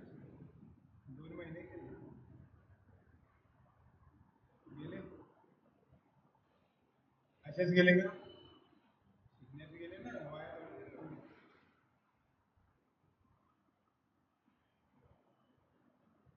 दोन मागच्या डायरेक्ट उठले की आले इकडे मला मला शिकायची इच्छा आहे. मी घरी जाऊन अभ्यास नाही करणार, फक्त शिकायची इच्छा आहे. लेक्चरला बसेल. लेक्चरला बसणं सोपं आहे. ही मेहनत एकट्यामध्ये करत नाही. जो एकटा राहून प्रामाणिकपणे काम करतो तो पुढे जातो. बाकीच्या सोबत तर सगळे करत, सोबत काय आहे? एकट्यामध्ये एकटं, बिना रील, बिना स्टेटस, बिना ते गोष्टी ठेवता आपण जे काम करतो एकट्यात आपल्या इम्प्रुव्हमेंट साठीच्या, कोणी असो कोणी नसो, ग्राउंडवर कोणीच नाही तरी मी ठरवलंय 4 गोष्टी करायच्या त्या करतोय बरोबर त्या इंटेन्सिटी ना. नाही तर मग पोरं जमले त्यांच्या समोर हुशारा करायला मी करू. जिम मध्ये असते, आता मी जिम मध्ये एक गोष्ट असते, 4 पोरं मारता आमच्या जिम मारताय, इकडे 2 पोरी आल्या, इकडे एकदम म्हणजे तो असा इंटेन्सिटी येऊन जाते त्याच्यामध्ये, परफेक्ट मारायला लागतो. हे गुलाम आहे ना तो, कुणीतरी आलं तर त्याला एनर्जी मिळते. समजलं का? स्वयंप्रेरित आहे का मग तो दुसऱ्यावर डिपेंड येतो. इंडिपेंडंट असला तर त्याला म्हणतात स्वातंत्र्य. इंडिपेंडंट हे म्हणतो ना आपण, इंडिपेंडंट म्हणजे कोणावर डिपेंड नाही आहे. डिपेंडंट म्हणजे काय? गुलाम. आता मित्र आहे, आता तुम्ही आहे, मी आता जिम मध्ये आहे, तुम्ही आले, अरे माझ्या विद्यार्थीच्या समोर थोडा उशारा मारतो आता मी, असं जर असलं तर मी गुलाम आहे तुमचा. तुम्ही आल्यामुळे मला प्रेरणा मिळाली. स्वयंप्रेरित असला पाहिजे. बॅटऱ्याने टाकल्या पाहिजे, तुझ्या बॅटऱ्या टाकतोय ना आपण, आपल्या इनबिल्ड बॅटऱ्या आहे त्या वापरल्या पाहिजे. समजलं का? जो स्वयंप्रेरित असतो, स्वयंप्रकाशी असतो, तो तारा असतो, त्याला स्टार म्हणतात. आणि जो दुसऱ्यांवर डिपेंड असतो तो ग्रह असतो. मला तारा बनायचं की ग्रह बनायचं, तुम्हाला सूर्य बनायचं की चंद्र, तुम्ही ठरवा. चंद्र बी चांगला आहे, काही वाईट नाही, पण चंद्र उधार घेतो ते तेज कोणाकडून? सूर्याकडून. आणि सूर्य स्वतःच तेज आहे. पण दोघीत फरक लक्षात घ्या. चंद्र सुंदर दिसतो, त्याचं तेज विकत घेतो, उधार घेतो, काय असेल ते, तो बी काही पूर्ण दिवस देत नाही, अमावशेला थोडी देतो तो त्याला. तर याला आहे ना, त्या किरणांचा उपयोग घेता येतो, उपभोग घेता येतो चंद्राला. पण सूर्याला ते किरण तयार करण्यासाठी पहिलेच जळावं लागतं, रोज पेटावं लागतं, रोज संघर्ष, तेव्हा ते किरण तयार होतं. जो संघर्ष करण्यासाठी तयार आहे, पेटण्यासाठी तयार आहे, उद्ध्वस्त होण्यासाठी तयार आहे, स्वतःला उद्ध्वस्त करण्यासाठी तयार आहे, तो तारा बनतो. हे तर उधार घ्यायचं त्याचं. आमचे शिवाजी महाराज खूप मोठे होते, गुणगान गा मग फक्त, बाकी त्यांच्यासारखं करायचा प्रयत्नच नको करा. त्यांच्याकडनं ऊर्जा घेतली आणि त्यांच्यावरच भारी भरलं आपल्या पूर्वजांवर. आपण ते तारे आहे ना आपले, त्यांच्याकडनं प्रेरणा तर घेतलीच पाहिजे. पण आपला अर्थ काय असला पाहिजे? गणपती बाप्पा सारखं, की ठीक आहे शंकर भगवान माझे बाबा आहे, त्यांनी पराक्रम केलं, मी स्वतः आता काहीतरी केलं, असं असलं पाहिजे ना आपलं. समजलं का? चंद्रग्रह, सूर्यग्रह कुठे गेले आपण काही समजलं नाही मला, का बरं गेले आपण? घरी अभ्यास करा एकट्यामध्ये, समजलं का? तेव्हा इकडे हे माहिती नाही मित्रांनो तुम्हाला, 2 कोणांची बेरीज 90 डिग्री असली काय असतो तो? एकमेकांचे कोण येते? पूरक असतात. पूरक कोण असतात ना, बस ते विचारलं होतं की बाकी काय होतं का त्याच्यात? ते होतं इथपर्यंत आलं होतं काही जणांच्या, पण ते असं बाहेर आलं पाहिजे, कळलं नाही. आणि 180 डिग्री असली तर संपूरक. आता विसरणार का तुम्ही? हेच तुम्ही वारंवार बघितलं, जर रिव्हिजन केली तर विसरणार. लक्ष आलं? तर एक लक्षात घ्या, याच्यावर प्रश्न विचारला जातो, त्याचं वैशिष्ट्य काय? तर याच्यामध्ये काटकोन त्रिकोणामध्ये एक कोण 90 डिग्री असतो, म्हणजे तो काटकोन असतो, म्हणून त्याला काटकोन त्रिकोण म्हणतात. लक्ष आलं? आणि उरलेले 2 कोण एकमेकांचे पूरक कोण असतात. उरलेले 2 कोण एकमेकांचे पूरक कोण असतात, म्हणजे काय? तर उरलेल्यांची बेरीज 90 असते, बस एवढंच आहे. तर एक जर 90 असेल ठरलेलं आहे, ते उरलेले 2 90 असतील, कारण त्रिकोणांच्या कोणांच्या मापांची बेरीज 180 असते. समजलं? आणि मग हे जर दोन 90 असतील दोघं मिळून तर हे एकमेकांचे पूरक असतात. म्हणजे हा जर 90 आहे, हा 40 आहे, हा 50 आहे. समजलं? असं ते रिलेट करायचं सगळं झालं. आता एक कोण वैशिष्ट्य झालं आता आपलं. आता जिथे 90 डिग्रीचा कोण तयार होतो, जिथे व्यवस्थित लक्ष द्या, मी काय म्हणतो ते लिहून घ्यायचं. जिथे 90 डिग्रीचा कोण तयार होतो, इथे झालाय, इथे झालाय, इथे झालाय, त्या भुजा असतात. काय असतात त्या भुजा? बाजू. हे काय असतात? बाजू. म्हणजे ए बी, हे काय झाल्या बाजू. याला पहिली बाजू म्हणा किंवा याला पहिली बाजू, याला दुसरी म्हणा, याला दुसरी म्हणा, या पहिली बाजू दुसरी बाजू किंवा पहिली बाजू दुसरी बाजू. लक्षात आलं? जे ज्या भुजावर समजलं? म्हणजे हे जे असतात हे 90 डिग्री इथे इथे, म्हणजे हे भुजा आहे, हे भुजा आहे, ए बी भुजा इथे, हे बी कुठे गेली तुम्ही, ए बी काही फरक नाही पडत, पहिली भुजा दुसरी भुजा. लक्षात? म्हणजे 90 डिग्री जे हे जे चिपकले दिले हे जे बाजू आहे, या भुजा आहे, त्या बाजू आहे. उरलेला तिसरा जो असतो ज्या टोकांना हा हा आणि त्याला म्हणतात कर्ण. काय म्हणतात त्याला? कर्ण. लक्षात आलं? लिहून घ्या मराठीमध्ये की हे जे बाजू असतात 90 डिग्री म्हणजे बाजूवर तयार झालेला कोण आहे 90 डिग्री. जे याला काटकोन त्रिकोणाला अजून काय म्हणू शकतो आपण की काटकोन त्रिकोण म्हणजे असा त्रिकोण ज्याच्यामध्ये दोन बाजू काटकोन आहेत. दोन बाजू काटकोनात आहेत. काटकोनात आहेत म्हणजे दोघी एकमेकांना 90 डिग्री तयार करतात असं त्याला म्हणू शकतो. आणि हे दोघी जर त्याला चिपकवलं असं तर हा कशाने चिपकतो? कर्ण. तो का असतो? कर्ण. लक्षात? अजून याचं वैशिष्ट्य की जर एक बाजू 90 असली तर तो काटकोन त्रिकोण झाला. समजलं? ह्याच फक्त त्रिकोणासाठी, याच एकमेव त्रिकोणासाठी पायथागोरसचं प्रमेय लागतं. कोणाचं प्रमेय लागतं? पायथागोरस. हे नाव ऐकलं असेल ना तुम्ही, पायथागोरसचं. कर्णाचा वर्ग बरोबर पहिल्या बाजूचा वर्ग अधिक दुसऱ्या बाजूचा वर्ग. हे फक्त या त्रिकोणासाठी असतं. फक्त या त्रिकोणासाठी, काटकोन त्रिकोणासाठी, दुसऱ्या त्रिकोणांसाठी नाही. त्याच्यानंतर ट्रिग्नोमेट्री ऐकलं असेल तुम्ही. ट्रिग्नोमेट्री, त्रिकोणमिती, साइन कॉस थिटा, ते साइन कॉस टॅन, तर त्याचेही गणित फक्त काटकोन त्रिकोणावर असतात. कशावर असतात? काटकोन त्रिकोण फक्त. लक्षात आलं?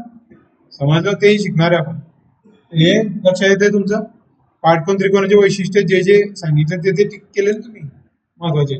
कर्ण असतो आणि याच त्रिकोणाला पायथागोरसचं प्रमेय लागू होतं. बाकीच्या त्रिकोणातले होत नाही, कारण बाकीच्या त्रिकोणांमध्ये कर्ण भिन्न नसतो. लक्षात आलं? याच्यामध्ये कर्ण असतो. लक्षात आलं? आणि हा एक प्रकारे अर्धा आयत असतो विचार केला तर. याला जर मी असं जोडलं बा, पुरा आयत तयार झाला. समजा हा 10 आहे, 15, हे 10 झालं, हे 15 आयत झाला. एक प्रकारे अर्धा आयत असतो. अर्धा आयत असतो असं काय म्हटलं मी?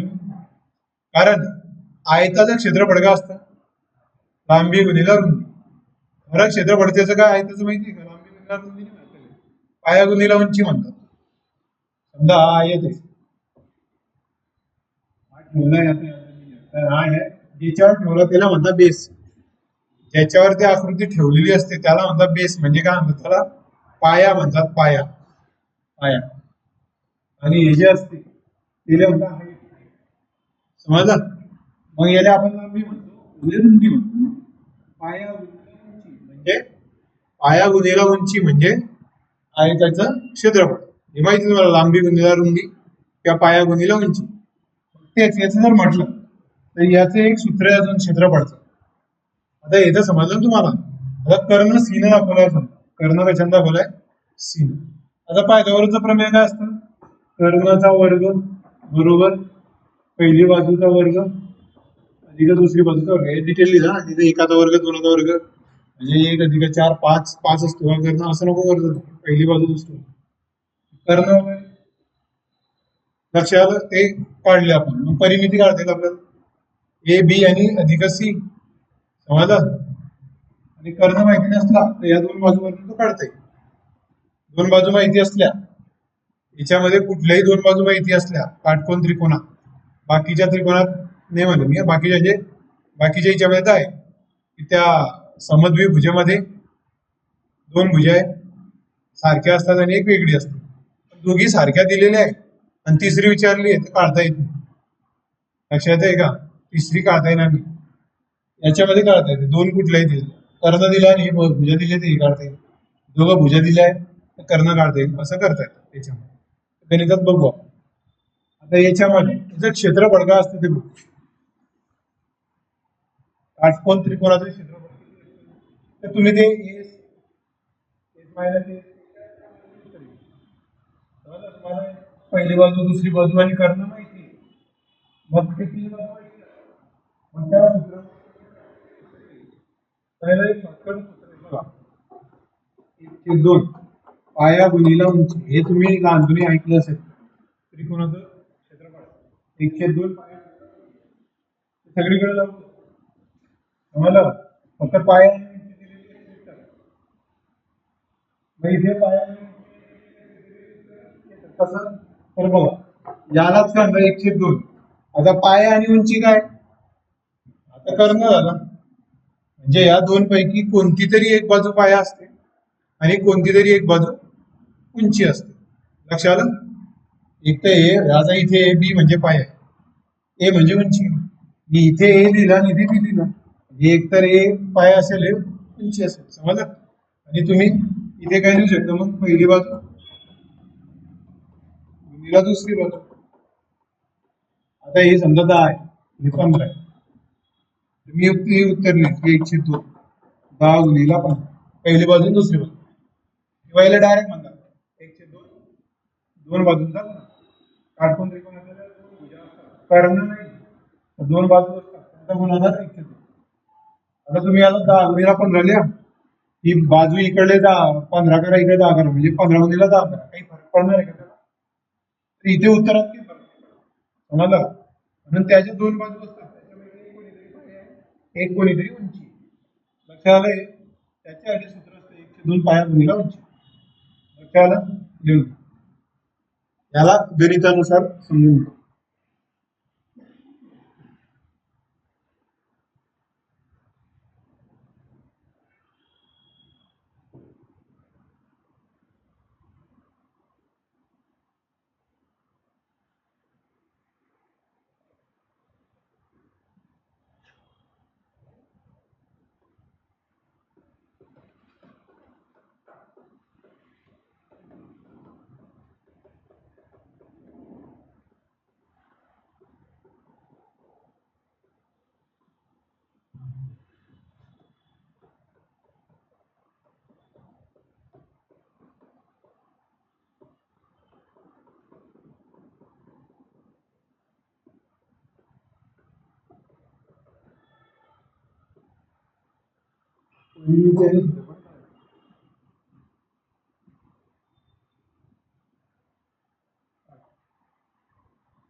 एका काटकोन त्रिकोणाच्या दोन बाजू, असा त्रिकोण होता काटकोन त्रिकोण. काटकोन आहे, दोन बाजू कशा असतात आजूबाजूने, एक 8 आहे एक 6 आहे. कुठलीही 8 घ्या, कुठलीही 6 घ्या. 8 घेतली 6 घेतली. कर्ण आहे ना, कर्ण वेगळे. परिमिती आणि क्षेत्रफळ काढायचं. क्षेत्रफळ काय असतं, 1/2 काटकोन त्रिकोणाचा 1/2 पाया गुणिले उंची किंवा दोन बाजूंचा गुणाकार, कुठल्याही दोन बाजू. म्हणजे 8 गुणिले 6 8 6 24 मीटर स्क्वेअर. मीटर होतं म्हणून मीटर स्क्वेअर. सेंटीमीटर असलं तर सेंटीमीटर स्क्वेअर. समजलं? क्षेत्रफळ झालं. परिमिती काढायची तर तुम्हाला हे बाजू हेही माहिती पाहिजे ना, हे कर्णही माहिती पाहिजे. पण कर्ण माहिती आहे का आपल्याला? मग आपल्याला माहिती आहे पहिला वर्ग प्रमेय, कर्णाचा वर्ग म्हणजे आता कर्ण मी काय करतो सी म्हणतो. सी वर्ग बरोबर 8 वर्ग अधिक काय एक्स म्हणा त्याला काही नाही 6 वर्ग असं येईल. असं येईल सी वर्ग बरोबर 64 अधिक 30 म्हणजे 100. आता सी वर्ग म्हणजे 100 आहे, सी किती अंडर रूट टाकावं लागेल. हा सी बरोबर 10 म्हणजे सी किती आला 10 म्हणजे कर्ण बरोबर 10 असं लिहिलं. आता परिमिती किती असेल 8 अधिक 6 अधिक 10. 8 आणि 6 14 आणि 10 म्हणजे 24 मीटर. मीटर मध्ये मीटर स्क्वेअर मध्ये काय आणि मीटर मध्ये काय हे व्यवस्थित समजून घ्या.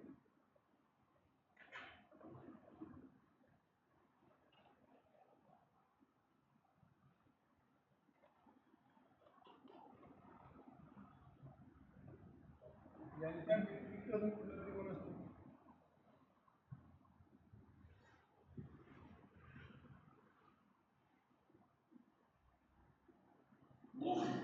यांच्या व्यतिरिक्त अजून कुठला असतो?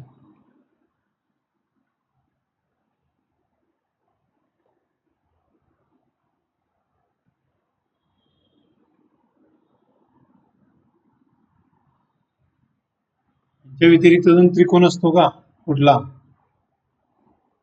असेल तर सांगा म्हणजे तेही कळवतो.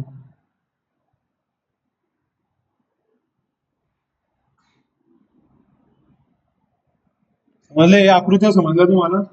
बेसिक आकृती आहे, इतक्या डिटेल मध्ये कोणी जात नाही मित्रांनो. पाहून घ्या, लेक्चर पाहून घ्या. ते काय करतात, हा हे त्रिकोणाचे प्रकार सूत्र पाठ करा आणि पाठकात 50 प्रश्न घेऊन घेतात. उत्तर येतात, सोपे असतात. समजतच नाही की नेमकं काय झालं. त्याचं वैशिष्ट्य समजून घ्या, कारण आपण बेसिक शिकतोय ना. बेसिक पासून आपल्याला पुढे जायचं. सगळे प्रश्न घेऊ आपण, काही नाही आपल्याला. सगळे प्रश्न होतील आपले याच्यावर. समजलं का? पहिले आकृत्या बघून घेतोय आपण. एकदा आकृत्या समजल्या तुम्हाला सगळ्या की मग त्याच्यावर आधीच प्रश्न बघू आपण. लक्षात येते ना?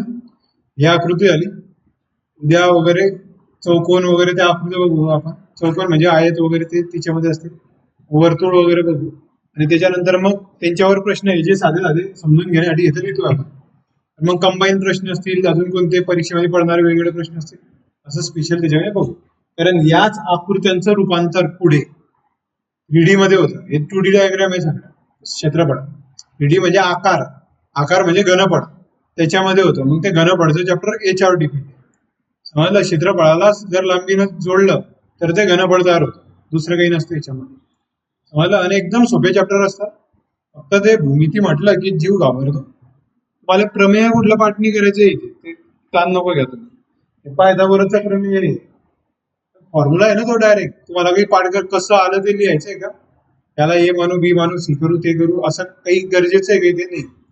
आणि हा दैनंदिन जीवनामध्ये उपयोगात येणारा असा चॅप्टर आहे हा. समजलं?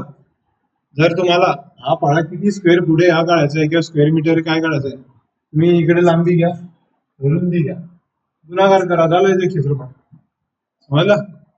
म्हणजे आता समजा शेत आहे, आपलं शेत प्लॉट आहे समजा, असा चौकोन हे प्लॉट आहे. जाऊ द्या, हे घर आहे, जाऊ द्या, काहीच नाही. हा हॉल आहे, या हॉलची लांबी आणि रुंदी आहे. याच्यावर आपल्याला फरशा बसवायच्या.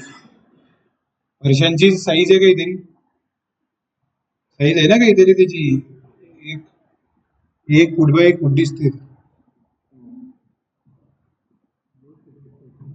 1 फूट बाय 1 फूट आहे म्हणजे किती 30 सेंटीमीटर 30 सेंटीमीटर अशी आहे. आणि याची काही लांबी असेल, याचं क्षेत्रफळ माहिती असलं तुम्हाला आणि याचं क्षेत्रफळ माहिती असलं तर किती मागवायची ती माहिती पडेल तुम्हाला. नाही तर मग काय 500 आणून पाहू, मावतं का बघू, जास्त लागलं तर परत घेऊन येऊ. 500 आणल्यानं 300 मध्ये काम होऊन गेलं, 200 उरावर पडले, परत गेले, परत द्यायला मग येण्या जाण्याचा खर्च ते माझा मुर्गपणा होईल ना आपला. एक्झॅक्ट किती गोष्टी मटेरियल लागणार आहे ते जर कळायचं असेल तर गणित. इंजिनियर पहिले काय करतो, कुठल्याही गोष्टीचं पहिले गणित तयार करतो, समजलं. आणि हे फिक्स गोष्टी आहे, याच्यामध्ये काही चुका होण्याची संभाव्यता नाही. चुका कुठे होतात, चुका म्हणजे चुका नसतात आणि अंदाज कुठे चुकतो, इथे अंदाज थोडी लावायचा आपल्याला, इथे परफेक्शन आहे. इतका भाग आहे, इतक्या परशा लागतील, थोड्या फार उरतीन घेतील. कसं ते लावणारा आता कसं लावतोय, किती फोडतोय तोडतोय त्याच्यावरही असतं ना. ते लावता लावता कुठल्या 2-4, मग इथे 100 लागत असल्या तर तो 110 आणतो, की कुठला आणतो 10 एक तर ते तसं गणित असतं. पण आता जेवण तयार करायचं आपल्या घरी, 1000 लोकांचं जेवण, तर तरी तुम्ही विचारता की जो आचार्य असतो त्याला विचारता ना तुम्ही, की समजा काही करायचंय, पोळ्या करायच्या तर मग किती गहू लागतील, किती डाळ लागेल का, ते विचारलं जातं ना. आपल्या घरी आई जेव्हा तयार करते तर 4 लोक जास्तीचे येणार, ज्यांनी क्वांटिटी वाढवते ना, ते त्यांचं गणित असतं. तिथे अंदाज चुकू शकतो, कारण 4 लोक ठरवलेलं असतात, बारके बारके माझ्यासारखे गेले, एक मध्ये 4 वाले, मग ते 4 चौक 16 होऊन जातात, मग तिकडे अंदाज चुकतो, समजलं. मग फिक्स गोष्टी किमान तुम्हाला माहिती पाहिजे. मला प्लॉटचं तर माप काढता आलं पाहिजे, स्क्वेअर फूट काय असतो तो तर माहिती पाहिजे तुम्हाला, कळतंय का. तुम्हाला त्या दिवशी सांगितलं मोबाईल विकत घ्यायचा आहे, तर त्याची किती सेंटीमीटरचा आहे, किती इंचाचा मोबाईल आहे, ते कुठून मोजला जातो, हा तिच्या कर्णमध्ये, समजलं का. हे जे याची जे साईज आहे आता 72 इंची आहे समजा, असं काहीतरी असेल, कुठून इथून तर त्या टोकापर्यंत तो असेल 72 इंच. असा की असा नाही, असा कर्णामध्ये, समजलं, त्याला म्हणतो साईज. कळतंय का, समजतंय का. म्हणजे या कॉमन गोष्टी माहिती आणि या दैनंदिन जीवनातल्या आहेत, या माहिती असल्या तर काय फायदा होतो सांगा बरं. जर गोष्टी माहिती असल्या काय फायदा, 1 मार्क भेटेल, 2 मार्क भेटतील, काही ना काही मार्क्स मिळतील. मार्क्स मिळाले की पास होऊ शकता तुम्ही, नोकरी लागली तर सगळं बदलू शकतं ना. त्याच्यासाठी तरी अभ्यास करा, कळतंय का. आणि अभ्यास हा रिलेट मध्ये करा, रिलेट रिलेट करा, प्रत्येक गोष्टी रिलेट करायच्या, सगळ्या गोष्टी, आणि त्याची सवय लावा. आता मी तुम्हाला आहे ना रोज पहा काहीतरी, आज हा दिवस आहे, आज तो का सांगतो मी तुम्हाला, कारण इतके भुकेले राहा, ज्ञानाचे इतके भुकेले राहा की जितकं माहिती पडेल तितकं कमी. आज कोणता दिवस आहे, विज्ञान दिवस आहे. काय आहे तो सांगा बरं, विज्ञान दिवस आज, आज कोणता विज्ञान दिवस आहे तोही सांगा. नॅशनल सायन्स डे येतो, म्हणजे राष्ट्रीय विज्ञान. राष्ट्रीय म्हटलं म्हणजे फक्त भारतापुरता, राष्ट्रीय म्हटलं आपल्यासाठी, आपलं राष्ट्र कोणते, भारत, भारतापुरता, समजलं, भारतापुरता आहे तो आपला. महाराष्ट्राचे बी काही दिवस असतात ना स्पेशल, महाराष्ट्रासाठीचे, ते काही विचारत नाही कोणी, पण असतात ते आपले. तर महाराष्ट्र दिन आहे आपल्यासाठीच आहे ना फक्त, पण महाराष्ट्र दिनच्या दिवशी कामगार दिन असतो, तो सगळ्यांसाठी असतो, समजलं, तो नॅशनल असतो डायरेक्ट. तर तसं हा राष्ट्रीय आहे, इंटरनॅशनल आहे का. इंटरनॅशनल असला म्हणजे काय, जागतिक विज्ञान दिन आहे का, नाही. जागतिक वाले वेगळे असतात. जागतिक आहे म्हणजे युनो वगैरे सगळे देश मिळून एकत्र होतात तिथे, सगळ्या जगावर जे आहे भाऊ सगळ्यांसाठी आहे, त्याला जागतिक म्हणतात, इंटरनॅशनल. हा कुठला आहे आपला, नॅशनल आहे. मग आज काय विशेष आहे की आजच त्यांनी विज्ञान दिवस ठरवला का, व्हॉट इज द रिझन, विज्ञान दिन आहे आणि का असं विचारलं, का का हा शब्द विचारत जा, म्हणजे ज्ञानाची भूक. स्टे हंग्री स्टे फुलिश असं एक वाक्य आहे, कोणाचं आहे माहिती आहे, 14 मिनिटाचं भाषण आहे, स्टीव्ह जॉब नावाचं आहे, स्टीव्ह जॉब, ज्याने ऍपल काढलं, ऍपल, ऍपल म्हणजे सफरचंदनी काढलं, माहिती ना. ऍपलचा मोबाईल तेच हे असतं ना आपलं, ऍपलचा मोबाईल घेईन हे घेईन ते घेईन, बस संपलं ते. 1-1.5 लाखाचा मोबाईल असतो तो ऍपल, माहिती आहे ना, माहिती आहे ते अवघी नाही ते सांगतो. ऍपल माहिती आहे की नाही, ते तोडलेलं थोडं अर्ध असं, ते ज्याने सुरुवात केली त्याचं नाव आहे स्टीव्ह जॉब. स्टीव्ह जॉब हा एकदम मोठा माणूस होऊन गेला, वारला तो. त्याचं 14 मिनिटाचं भाषण इंग्लिशमध्ये मराठीत बी कन्वर्ट केलं असेल काय ते ऐका, तो 3 स्टोऱ्या सांगल्या त्यानं त्याच्यामध्ये स्टीव्ह जॉबचं. तर शेवटी तो म्हणतो स्टे अंग्री स्टे पुलिश, म्हणजे भुकेले राहा आणि मूर्ख राहा. म्हणजे तुम्ही माझ्या समोर आले हुशाऱ्या करताय तर मी ज्ञान सांगेल का तुम्हाला? तुमच्याकडे कोणीतरी आलं हुशाऱ्या करतोय छोटा, तुम्हाला सांगतो नाही नाही ते तर मला माहिती आहे, अरे मला ते माहिती असं तुम्ही त्याला काही सांगणार का? आणि त्यानं म्हटलं तुम्ही असं एकदम मूर्ख आहात की सर हे काय असतं मला काहीच माहिती नाही.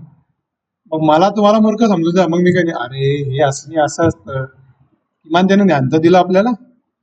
तसं मूर्ख मूर्ख म्हणजे चालताना येडा गाबड्यासारखे चाल असं नाही, ज्ञानासाठी ज्ञानासाठी समजलं का? ज्ञानासाठी अहंकार नको येऊ द्या की मला सगळं माहिती आहे, काय कोण सांगेल मला, तर तो आकडेल माणूस काही पूर्ण येत. अरे एवढे मोठे मोठे कम्प्युटर तयार केले आपण, सुपर कम्प्युटर, ते परिपूर्ण नसतात, तर माणूस कुठे परिपूर्ण असणार? जर रोज फॉर्मॅट होतं डेटा इथे, समजलं का? म्हणून ज्ञान कधीच न संपणारी क्रिया असते. म्हणून स्टे अंग्री, अंग्री म्हणजे भुकेले राहा, ज्ञानासाठी भुकेले की हे काय असं काय तसं काय, असंच काय, हेच काय, ही योजना का आणली असेल, मी इथे का बसलोय, प्रत्येक वेळेस विचारा, प्रत्येक वेळेस. जेव्हा तुम्ही जास्त विचारणार नाही, तुम्हाला फालतू कामं तुम्ही करणार नाही, एवढं लक्षात ठेवा. फालतू कोणतंच काम करेल. चहा प्यायला गेलं, मी का पितोय चहा, विचारा एकदा. काही दिवसाने चहा पिणार नाही तुम्ही जास्त, कारण का म्हटल्यावर त्याचे फायदे आणि तोटे समोर येतील. फायदे जास्त असले तर तुम्ही ते क्रिया करणार, तोटे जास्त असले ते क्रिया बंद होऊन जाईल. मी अभ्यास का करतोय, मी कोणता अभ्यास करतोय, मी हा इतिहास वाचतोय का वाचतोय, अरे माझा पेपर तर आहे त्याच्याने इतिहास 2 मार्कांचा आहे, नाही नाही नाही, दुसरं गेलं म्हणजे दुसरं महत्वाचं आहे. किंवा माझा पेपर इतिहासाचाच 50 मार्कांचा आहे त्याच्यावर, आज हा ठीक आहे बरोबर काम करतोय आपण. का विचारलं की ते होतं स्टे अंग्री स्टे. ते का विचार, मग राष्ट्रीय विज्ञान दिन का असतो? डॉक्टर सी.व्ही. रमन होते, त्यांची जयंती असते आज. जयंती की पुण्यतिथी ते चेक करा. डॉक्टर सी.व्ही. रमन, ते रमन इफेक्ट नावाचं त्याचं संशोधन होतं. प्रकाश असतो ना प्रकाश, त्या संबंधी त्यांचे वेगवेगळे शोध आहे. एकदम मोठे सायंटिस्ट भारतामध्ये होऊन गेलेले सी.व्ही. रमन, त्यांना नोबेल पारितोषिक मिळालेले. तुमच्या समोर चेहराही आला असेल ते असं खेडा बांधलेला पण, डॉक्टर सी.व्ही. रमन असं ते टाकून बघा, गुगल मध्ये टाकला तुम्ही नॅशनल सायन्स डे की तुम्हाला सगळी माहिती मिळेल, समजलं? आणि तिथेच खाली असेल की मग हाय नॅशनल इंटरनॅशनल किंवा असतो तिथे खाली मिळेल, समजलं? पण लक्ष आलं हे 28 फेब्रुवारी नॅशनल. आणि मग कोण होते सी.व्ही. रमन, काय होतं रमन इफेक्ट? रमन इफेक्ट हे त्यांचं जे हे होतं म्हणजे त्यांचा शोध होता, प्रकाशाचा होणारा परिणाम काही वेगवेगळ्या याच्यामध्ये त्यांचा प्रयोग होता. तो काही याला समजून सांगायला हरकत नाही तुम्हाला, पण तो एक इफेक्ट होता. आणि त्याच्यावर खूप मोठ्या वेगवेगळ्या गोष्टी तयार झाल्या, नंतर वेगवेगळे संशोधन झाले. हे जितकी आहे ना आता इथे आपण याचा उपयोग घेतोय, डिजिटल बोर्ड आहे, तुम्ही घरी गेल्यावर बघा, हे सगळे जे टेक्नॉलॉजी आहे, या सगळ्या टेक्नॉलॉजी कोणी ना कोणी काहीतरी आधी शोधून ठेवलेल्या गोष्टींच्या आधारावर तयार झालेल्या असतात. कोणीतरी लोखंड काढलं असेल पहिले, तर आज आपल्या लोखंडाची अवजारं मशिनी हे ते करता येते ना, तर ते कोणीतरी काहीतरी केलं, तर यांनी त्या प्रकाशावर आधारित संशोधन केलं होतं, रमन इफेक्ट म्हणतात त्याला, ते नोबेल मिळालं होतं, समजलं? कळलं का? सायन्स क्षेत्रामध्ये. आणि मला वाटतं पहिलं नोबेल होतं ते आपल्याकडे सायन्स क्षेत्रामध्ये, पहिलं होतं वाटतं, म्हणजे चेक करून घेतो तसं. डॉक्टर सी.व्ही. रमन यांचं आहे. आता यांना कोणी ओळखत नाही आणि याच्यावर प्रश्न विचारला होता हमखास, खूप वेळा विचारला होता. आता फेब्रुवारी एंड झालाय आपला, ते मनातून काढून टाका की 30 दिवसाचा असतो, 30 दिवसाचा महिना नसतो हा, लवकर झाला ना हा महिना, कारण सगळ्या भारी भारी गोष्टी सुट्याही गेल्या नाही याच्यावेळी जास्त. पुढचा जो महिना असेल हा तापट असेल, आता मस्त सुरू होईल आपलं क्षेत्रफळ घनफळ त्रिकोणमिती, हा तापट. आणि आता बोर वाढायला सुरुवात होईल तुम्हाला, घरची आठवण येईल, होळी येईल, बाकीच्या गोष्टी, आणि इथलं वातावरण थंड वातावरण आता गरम होईल, मग जास्त आठवण येते घरची, समजला? तर काही आठवण करायची नाही घरची, मी इथे का आलोय ते आठवायचं, त्यांच्यासाठीच तर आलोय मी, त्यांना माझा अभिमान वाटला पाहिजे असं काहीतरी घडायला आलोय असं म्हणा, मग घरची ओढ चालली जाते, समजलं? त्यांच्यासाठी आले असले असं म्हटलं तर. आणि विचार करा मी घरी गेल्यानंतर ते किती दिवस सहन करता, मला 2 दिवस सहन करता तुम्हाला, 2 दिवसापेक्षा जास्त आले तर मग निघणार आहे भाऊ, काय घरी बसलं काहीतरी कर. चला भेटू उद्या. विचारायचं असेल विचारा.